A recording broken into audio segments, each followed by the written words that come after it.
Good morning everyone. একটা নতুন বছর, আবার একটা নতুন ফ্রেশ স্টার্ট। তো আজকের দিনটা আমার কাছে খুবই স্পেশাল। সকাল সকাল বেরিয়ে পড়েছে একটা উদ্দেশ্যে, সেই উদ্দেশ্যটা হলো এই কেকটা কেনা।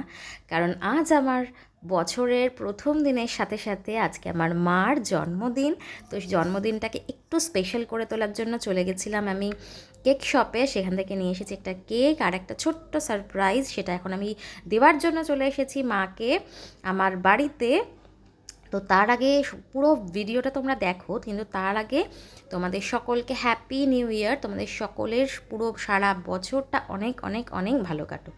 তো দেখো মার রিয়াকশানটা এবার তোমাদেরকে আমি দেখাই যে আমার এই ছোট্ট গিফটটা পেয়ে মার রিয়াকশানটা কেমন হলো। তো তোমাদের সাথে পুরোটাই শেয়ার করব। তোমরা দেখতে থাকো, আর যদি ভালো লাগে একটা লাইক করে দিও। অনেক ভালো। বলো, এটা তোমার কততম জন্মদিন? না, বলো, মেয়েদের বয়স বলতে নেই। এটা বলতে নেই, গেস করে বলবে সবাই। Happy birthday once again. দেখে দিই।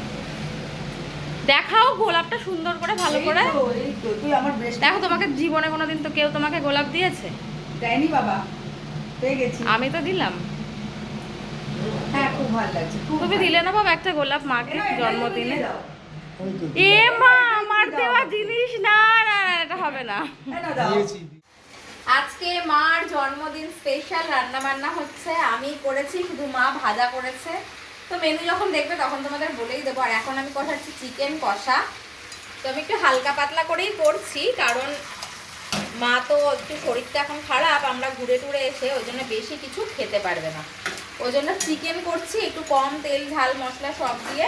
আর এখানে করে রেখেছি, আচ্ছা থাক, এগুলো থাক, এটা আমি পরে যখন মেনুতে বলবো তখন তোমায় বলবো। আর এখানে হচ্ছে পায়েস। প্রতিবার জন্মদিনে মা আমাকে এরকম সুন্দর করে গুছিয়ে খেতে দেয়, তাই আমি ভেবেছি এইবার থেকে আমিও মাকে এরকম সুন্দরভাবে গুছিয়ে একটা ছোট্ট সারপ্রাইজ দেব, যাতে মা সেদিনটাকে নিজে হাতে না নিয়ে যেতে হয়। মাকে বেড়ে দিয়েছি, মার জন্য আমি প্রথমবার পায়েস বানিয়েছি, জানি না কেমন হয়েছে। তো মা খেয়ে বলবে, আমি দেখাচ্ছি তোমাদের, দাঁড়াও।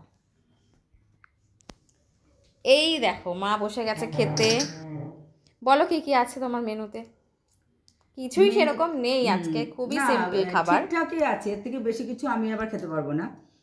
তো আছে ভাত, আছে সাদা ভাত, 5 রকমের ভাজা আছে, বেগুন ভাজা, আলু ভাজা, ফুলকপি ভাজা, শিম ভাজা, মাছ ভাজা আছে, একটু ধনেপাতা দিয়ে মুগ মুসুর মিশিয়ে ডাল, চিকেন কষা, চাটনি, পায়েস।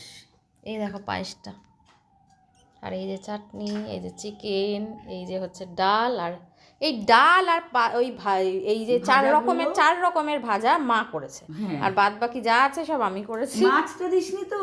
ওই তো মাছের কালিয়াটা। ও, মাছের কালিয়াটা দেওয়া হয়নি, একটা মাছের কালিয়া করা হয়েছে। ওটা আসলে তো দেওয়া হয়নি, তার কারণ হচ্ছে তুমি তো ওটা গ্রেভিটা খাবে না। আমি তো তোমাকে পাঁচটা দেবো। দেবে তো, ঠিক করে দাও। আবার খাওয়াতে গিয়ে গায়ে মাখিয়ে দিও না, হ্যাঁ ঠিক আছে? গায়ে মাখিও না কিন্তু।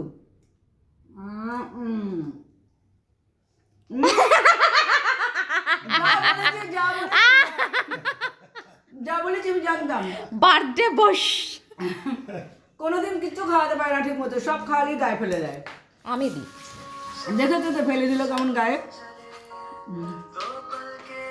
নাও হয়েছে দেখি।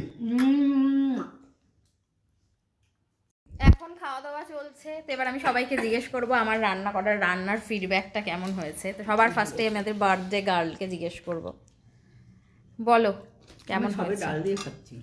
আচ্ছা যাই হোক, তুমি ডালটা দিয়েই খাচ্ছ, ডাল ভাজা দিয়ে। ও আচ্ছা আচ্ছা, তুমি তো পায়েস খাইয়ে দেওয়া হয়েছে মাকে পায়েস আগে। তুমি পায়েসটা কেমন খেলে বলো? পায়েসটা দারুণ হয়েছে, খুব ভালো হয়েছে। আর বাবা ওই মাছের কালিয়া দিয়ে খাচ্ছে, এটা তুমি বাবা বলো, বলো কেমন হয়েছে? কেমন হয়েছে মাছটা? খুব ভালো হয়েছে রান্না, ভালো হয়েছে। একদম। মাছটা তো আমি খাইনি, খুব ভালো হয়েছে। মাংসতে এখন ওরা কেউ যেতে পারেনি, মাংসতে যেতে পারিনি, তবে মাছটা খুব ভালো হয়েছে। মাংসটা দেখেও মনে হচ্ছে ভালো হয়েছে। আমি নিই মাংসটা। রেডি হয়ে গেছে বার্থডে কেক। এই কেকটা আমি সকালে গিফট করেছিলাম, যেটা দেখেছো। তো এটা এখন আমি এটা এখন মা কাটবে। তো চলো মাকে ডেকে নিই। তো আজকের দিনটা এই কেক কাটা দিয়েই ছোট্ট ব্লগটা আমি শেষ করব। দিনটাকে একটুখানি স্পেশাল করতে চেয়েছিলাম, জানি না কতটা করতে পেরেছি, জানি না মা কতটা আনন্দ পেয়েছে, কিন্তু আমি সত্যিই খুব আনন্দ পেয়েছি। এরকম ছোট ছোট দিনগুলোই তো আমাদেরকে সারাটা বছর একটা এনার্জি দেয়। আবার এই দিনটার অপেক্ষায় আমরা থাকবো, আবার ঠিক এরকমভাবে বা হয়তো আরও অন্য কোনো রকমভাবে আমরা সেলিব্রেট করতে পারবো। তো তোমরা সবাই আমার মাকে উইশ করে দিও। আর চলো আজকের ভিডিওটা আমি এখানেই শেষ করছি, কেক কাটার সে পর্ব দিয়ে। আর রাতের ডিনারে ছিল, রাতের ডিনারটা আমি ভিডিও করেছি, কিন্তু সেসব আর তোমাদের সাথে আপলোড করলাম না, শেয়ার করলাম না। যদি কখনো ইচ্ছে হয় শেয়ার করে দেবো। তো চলো সবাইকে টাটা, সবাই ভালো থেকো, সবাইকে আরও একবার হ্যাপি নিউ ইয়ার।